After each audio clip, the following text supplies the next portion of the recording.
So I know that I've been talking about continuing this series in Victoria 2, and that is what we're going to do. But before we can convert our save here, there's a couple more things that we have to do before we are finished with EU4. I just wanted to come back right now after we crushed the revolution in the last episode, because this is the official end of EU4, January 3rd, 1821, but luckily we can actually continue, and that is what we're gonna do. But I thought we might want to have a little bit of a look at this end game screen here just to see how well we have done. You can obviously see our idea groups here and how many of them we have already picked. You can see that I have picked a few more maritime ideas. That is because our ruler, Irene II, has once again, well, not once again, but this is the third ruler in a history of great rulers that has gotten the navigator trait. I'm actually going to go through these things here, our history. You can stop at any, you can stop the video at any moment if you want to read some of this. I don't really like the way this is done because it's very poor grammar. So I don't like reading this out, but the good thing of this history is that you can actually see what provinces were added under which ruler, and you can also see important battles and wars, and you can also see which edicts or, which ideas have been, no, not ideas, I think it's just edicts and decisions that have been picked by certain rulers. So I'm just going to quickly scroll through here, and you can, as I said, pause anytime and read out some cool things for yourselves. But yeah, we'll finish this off real quick. Yeah, other than that, as you can see, we are obviously the most glorious nation in the entire world. We have the largest army, largest navy, most provinces, and highest income. No one can beat us.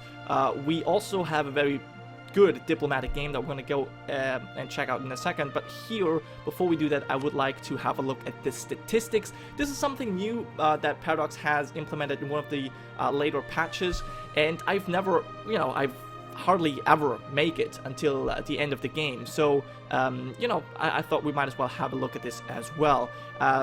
Apparently, we have lost a total of 1 million.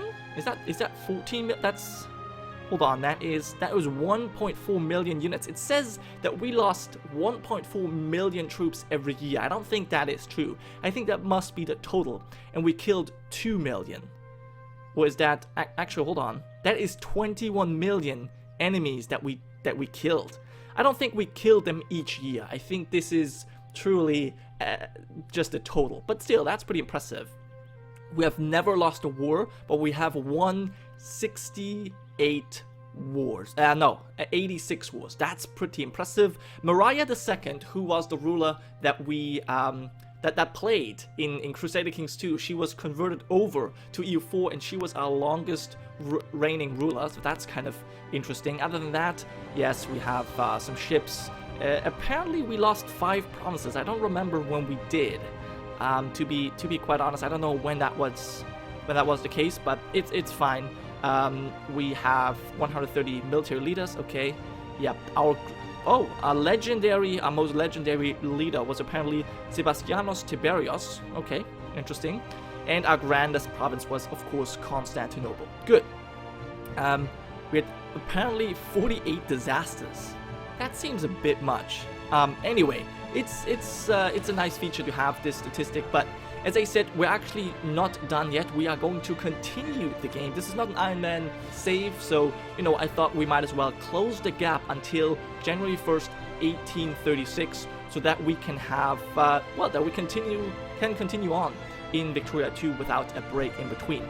But before we let the clock roll, or I guess we can let the time roll a little bit slower than usual, and I will let you guys catch up on what's been happening, because you have probably already seen quite a few things have in fact happened. Now, as I mentioned, we left off last episode with crushing the revolution, and I did declare war on Kilwa because I wanted to finish off an entire region. Over here, I wanted to finish off the Horn of Africa region. I took over all of these provinces. That was just because I felt like this would be a nice thing to do. I did also release Mutapa just because I felt like weakening Kilwa to the south here. Other than that, I have also decided in this war with Kilwa, Luba, and Mali, he did decide that we would separate piece Mali, and I took Cayor as well as the Gold Coast.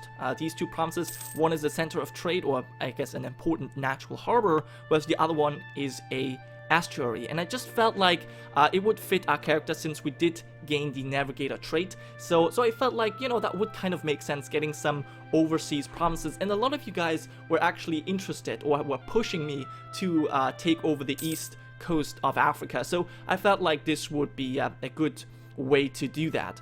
Yeah, this is the first thing that happened. Now, because we got navigator trait, as I said, I continued to improve our maritime ideas. I mean, I know that maritime and naval ideas probably seem like a waste, but it's just, we had 3 rulers with the navigator trait. We just have to have these idea groups. We need to fill them out. It only makes sense. I also did finish off the offensive ideas simply because we had too many military points lying around. I think in terms of technology, yes, we are capped on admin and military, and now we only need to reach the diplomatic technology, but I think that should not be a problem by the end of the game, really. Now, another thing that I've done, I've actually gone for the mission to create a proper fleet. We are quite behind our naval force limit. Yes, we are building quite a lot more ships, but still we are missing out on a lot here.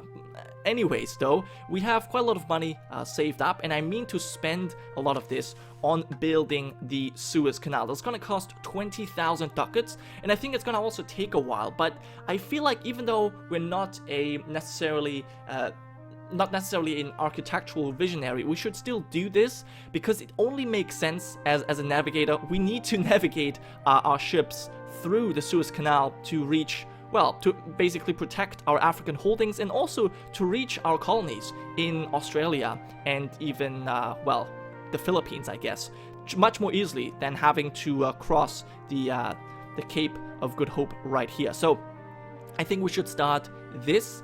I'm not even sure if we're gonna be, yeah, I don't think we're even going to finish this by the end of by the start of Victoria 2, but we'll see. For now, I guess I can spend the rest of my money on improving our fleet. I think we're actually building a fleet right now. Yes, a new trade fleet, and maybe I can build some more ships. We're currently building 46 ships, so we could build another trade fleet. I think this one, we don't have enough gold. Okay, so we'll wait a little bit. We are making tons of money, so that shouldn't really be a problem. Good. Yeah, so I took these 2 provinces from I'm sorry that I'm a little bit all over the place, but we did spend quite some time off camera, but I just felt like I would, you know, fast forward that on my own. But I do want to, of course, let you guys catch up on what's been happening. Yeah, as I said, I made the peace with Kilwa, and after that I decided to find some new allies. We allied the Karites, and we were allied to the Inca before. We just kept that alliance, and we also allied Brunswick just because that seems like a really nice setup. The Emperor of the so-called Holy Roman Empire, which is something we're not really too concerned about. We are allied to the strong and mighty Karites in the east and the Inca to the west, and that seems like a really nice setup with having, you know, Castile as a personal union. Now, Brunswick actually did not manage to gain anything out of their war against France. They, I think, got a little bit of money, maybe, but as you can see, oh, what's this? Successful bureaucracy. You know what? Not right now. In fact, I don't have the money. I would have had the money if you came a little bit earlier, but right now I just don't have it. That's fine though. But yeah, as you can see, England was a lot more successful in their war against France than Brunswick. They took so many provinces, like that's insane. And they not only, you know, they didn't only just take these provinces, they also took the last remaining the last remaining French provinces in Brazil. So yeah, English Brazil has grown stronger as well. So that was really nice. And Ojibwe also declared a war on France, obviously, and they took a bunch of provinces from French Canada. So they also grew in strength quite a bit. And I would say that they are most definitely the strongest power in North America, and only rivaled by the Inca in the Americas. So yeah, pretty good power play for them. We'll see. I mean, I don't think they're actually gonna take over any of the other tribes here, but it would be fun. it would be fun if they would grow to just control all of this. But we'll see though. What's this? Just a quick event. I don't really want to deal with this loot. You know what? I'm actually going to do that. Yeah, fine. Let's lose the money here. I guess I should have gone for roleplay here. Whatever. It's fine. I will just not talk about this too much here. So yeah, these are the things that happened. I also did threaten war against Bavaria to take over Salzburg. I just felt like, you know, this would be this would fit to have this province under control as well. I should have taken that in the first war as well. I don't even know why I didn't do it. I think it was because it was a part of a different state. I think that's why. But it just felt like having all of the Austrian provinces under my rule would be a nice thing to have. Okay, we're actually not going to cancel this, so please go away. Other than that, I did a couple other things other than just getting allies. I also enforced peace for Rostov, or on behalf of Rostov and Novgorod, because Novgorod was threatened by Jan, so I defended our Orthodox brothers, even though they did not come to our aid as often as we wanted to. But I just felt like, you know, protecting Orthodoxy right here in Siberia would be a good thing. And I also protected Rostov against the Teutonic Order because they were trying to attack and take over some more provinces.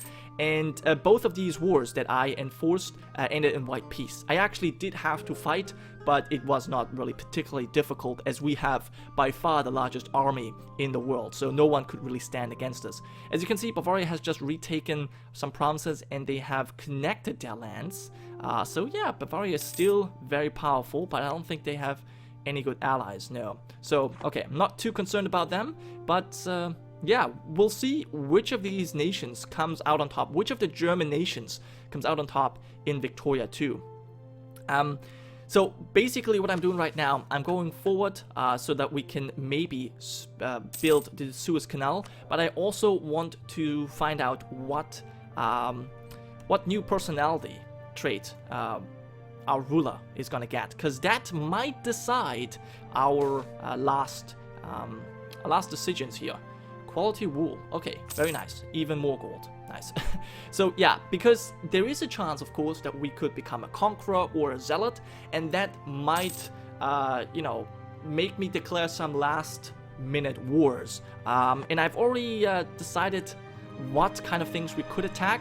As of right now, if we don't get the conqueror trait or anything like that, I don't think that I'm going to declare any more wars for any provinces, because I actually like our borders right now. They look pretty, and I don't really want to mess that up. I will, however, as I said, enforce peace upon Novgorod or Rostov should they be on the losing end of a war. Now, Novgorod just declared a war actually on Kastal. But yeah, who are you fighting? You just, okay, so they just probably want one province back. That's fine. It will look nicer anyway, so I think I'm definitely going to let them do that.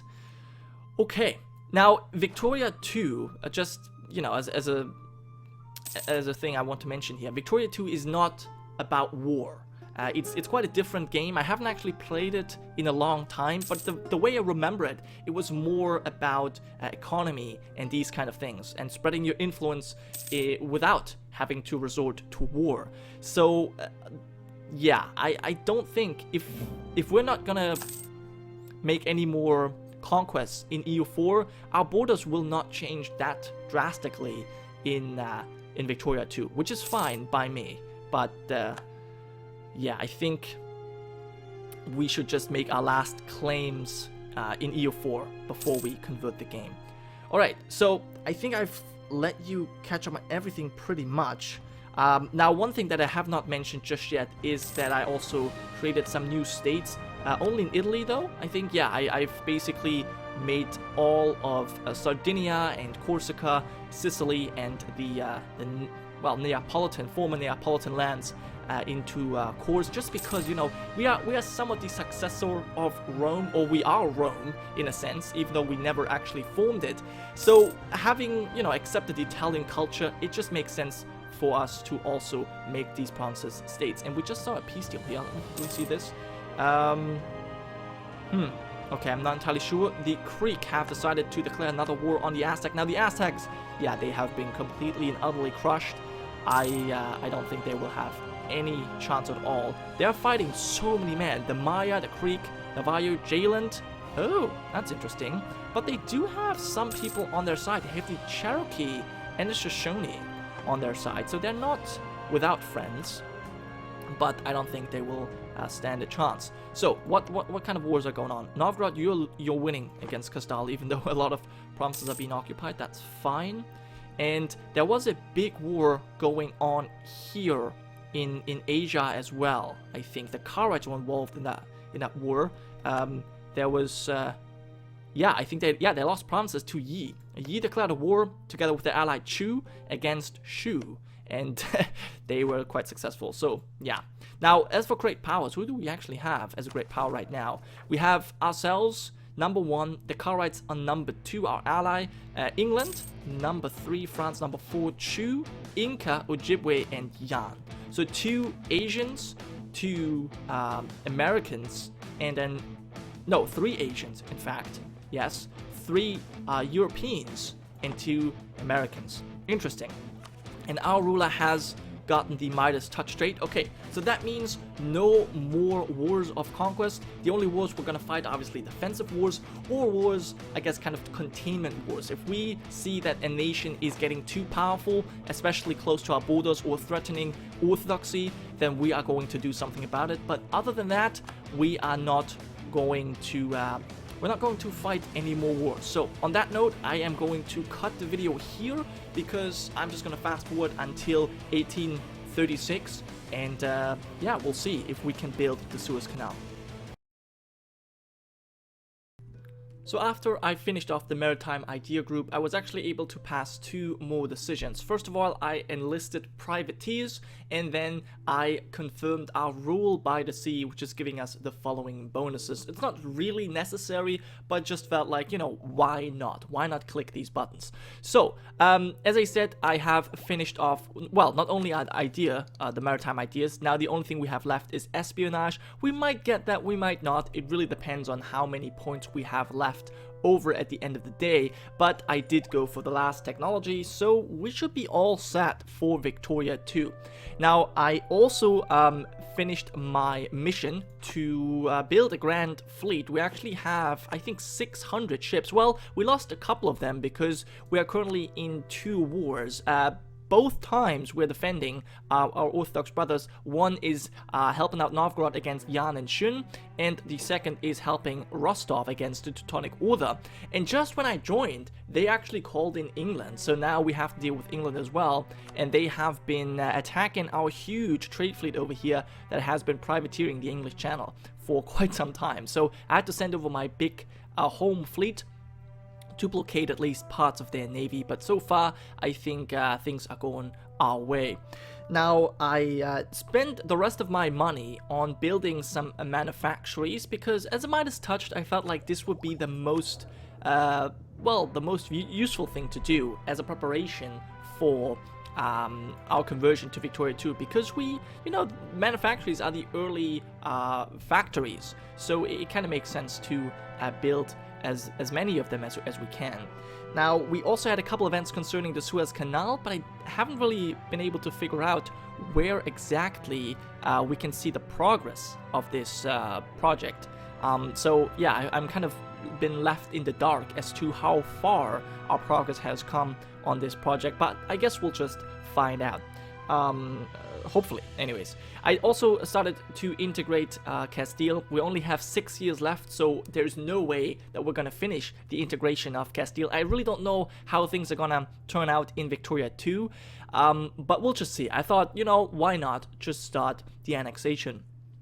Other than that, yeah, we are in these 2 big wars, and I just wanted to come back to show you a little bit of what's going on. Obviously, we have a little bit of a naval combat going on here with England. We're besieging their French holdings together with Castile, and I am sending armies against the Teutonic Order and also against the Yan-Shun alliance that is occupying a lot of Novgorod lands. So this is what's been going on. But I'm not actually sending all of my forces just because I don't want to commit too many troops to this. It's not my war, and I'm quite likely not going to get anything out of it. What's this? The clergy demands...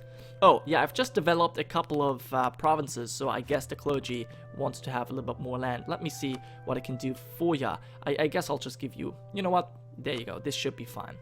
This should be fine. Perfect. Alright, great. It doesn't really matter what I give them. Okay, so our diplomat's coming back. That's fine. I'm kind of surprised to see the Castilian Navy getting absolutely destroyed by the British. They actually do have quite a lot of ships. I guess I shouldn't really be too surprised, and yet I am. Now, the French are actually in a war against Brunswick, Liège, and Jylland, and they are losing heavily, and that could be a big deal. France could actually be kicked out of their great power status here, as you know. At this time in the campaign, you can really take a lot of provinces in a peace deal, and Paris has already fallen. So it could very well be that as soon as this fortress falls, for example, Brunswick just goes ham and takes like 10 provinces. That could be possible, but I guess we'll see that. We'll see that happen, or maybe we won't.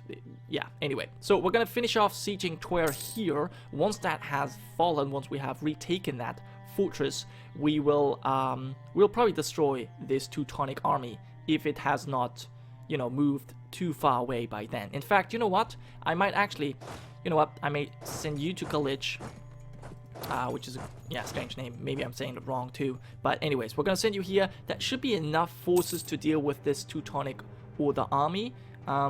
So yeah, hopefully we can just destroy them. There you go. So you will arrive on the 18th of November, 20th. That's fine. Twer has fallen, so I think we'll send you... No, you know what I will do? I will send you to just besiege some lands. That's fine.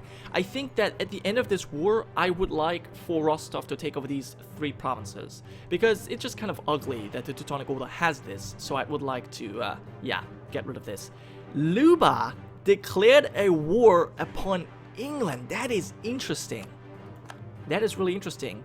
And the Maya have annexed... Oh, wow. Okay. So, because we're now at war with England, Luba thinks that they can maybe retake their provinces.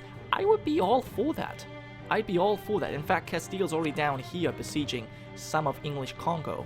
Alright, and Kilwa has joined in as well. So, Kilwa and Luba together. They will definitely occupy this. And if I can blockade the English, the English Channel for long enough, they won't be able to send any troops over, and Luba can get some taking war score. That'd be really nice. Although, you know what? I think that was...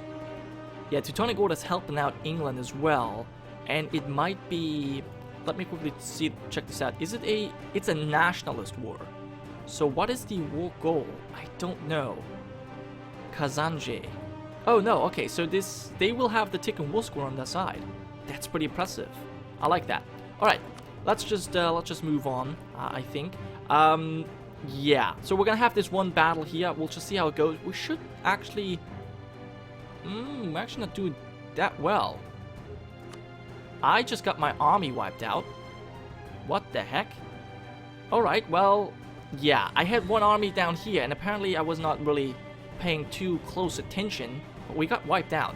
That is obviously quite bad. Alright, well, I'm gonna have to rebuild that one. Yeah, and I will do that next episode. So yeah, thank you so much for joining me, and I'll see you guys next time.